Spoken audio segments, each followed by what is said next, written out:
Hi, I received a question about the Amtech mini suction clamp. This is J1830, our stock code.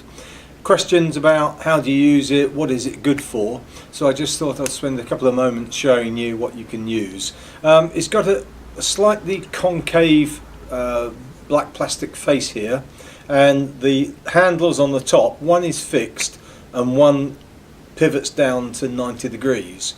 And what that does, it actually draws the rubber and creates a vacuum so it can lift items. They need to be smooth faced, so they're ideal if you're doing tiling and you want to lift tiles, which aren't the easiest things to place.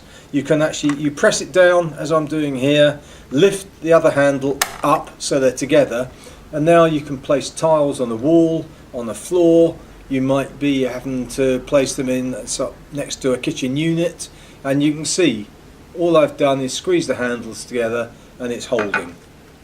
Okay, you can use it to lift metal items, glassware.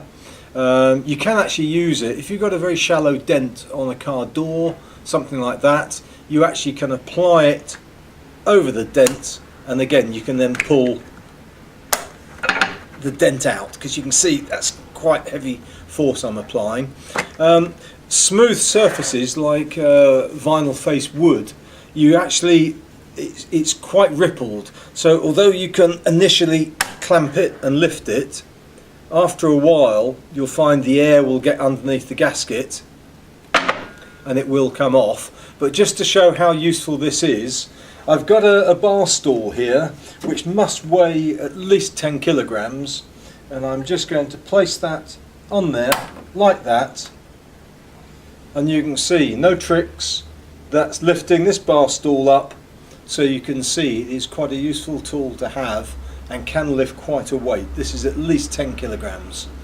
Okay, and it doesn't cause any marks, can easily be taken off just by folding the handle down. So I hope that helps. If you have any other questions, please go to amtechdiy.com and we look forward to answering them.